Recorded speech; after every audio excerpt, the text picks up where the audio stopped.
United States returned 266 incredibly valuable stolen artifacts to Italy.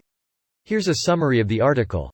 Among the looted items are works from the periods of the Etruscan civilization, Magna Graecia, and Imperial Rome, with the oldest ones dating back to the 9th century BC. Italy is celebrating the restitution of 266 valuable antiquities from the United States, a collection encompassing Etruscan vases and ancient Roman coins and mosaics with an estimated value in the tens of millions of euros.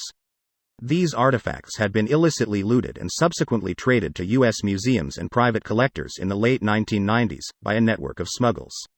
Among the returned items are pieces recently confiscated in New York from a storage unit linked to British antiquities dealer Robin Symes, as confirmed by officials. While the Carabinieri said the works had been part of the Menil collection, the museum said they never were. The museum said a collector approached the museum in 2022 about making a gift of the artifacts, but the museum curator directed the collector to the Italian culture minister, who alerted the museum that Italy was claiming the objects. A decades-long pursuit. Italy has been on a decades-long campaign to recover antiquities that were looted by tombaroli, or tomb raiders, and then sold to private collectors and museums in the US and beyond. Other items within the returned assortment were 2 Etruscan tile paintings originating from Cerveteri, a frequently targeted necropolis site northwest of Rome, dating back to 440 BC. According to Bragg's office, the tiles were looted in the 1980s and ended up with Symes, who sold them to noted New York collectors Shelby White and Leon Levy in 1992 for $1.6 million. In May, before Italy reclaimed the initial trove of 750 objects, Symes' lawyers, Antonella Anselmo and Giuliano Lemmi, said the return was the result of an agreement between the British dealer and the Italian Culture Ministry following years of complex negotiations and legal proceedings. Under the agreement, hundreds of archaeological finds of great cultural value, which are assumed to have been illegally exported, will return to Italy, where they will be destined for public use, the lawyers said in statement released on the 11th of May.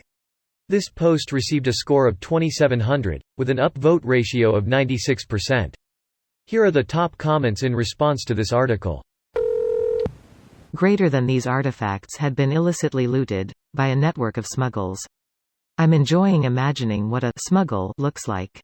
They're about 3 feet tall, covered in neon-colored fur. They only have 4 fingers and 4 toes on their hands and feet. They have high-pitched voices, with a language slightly more developed than the dinks, and oversized mouths that never stop smiling, but it's not a happy smile. It's a smile rooted in a sense of superiority, like they know more than you. Ultimately, they are condescending, self-satisfied, pompous little assholes. They are the smuggles. And if you boop their noses, they make a honking sound and shit out condoms of cocaine. Surprised these were from smugglers in the 90s. I would have thought it was an artifact of the Allied occupation of Italy in World War II. I would suspect any artifacts from that long ago that still remain in the US have enough supposedly authentic-looking papers to prevent any repatriation without extensive legal work. I want to say someone found a bust from ancient Rome in a pawn shop somewhere in the US. No one knew how valuable it was and everyone assumed it was fake. I am willing to bet there are plenty of artifacts in the US that people don't even know is real. There is like bazillion busts from ancient Rome. And for every authentic one, there are at least 100 fakes. Unless it's from some relatively well-known sculptor or place, it's unlikely to be worth a whole lot. And if it was, people would know it was valuable. The main thing I get from this article that this Roman dude was ugly as hell. But it's interesting that this is actually the defining characteristic of those things. People at the time apparently collected busts of various famous people, so there was a whole industry producing those things. Hence why there are so many of them. They belong in a museum. All 240 artifacts arrived at JFK Airport. The 200 artifacts were safely flown to Rome Airport, where security staff checked all 150 of them before they were moved to a museum, and all 12 were put on display. Because the 188 artifacts somehow found itself at the British Museum? British Museum has run away from the chat. We're still looking at it. Hey, stand behind the rope.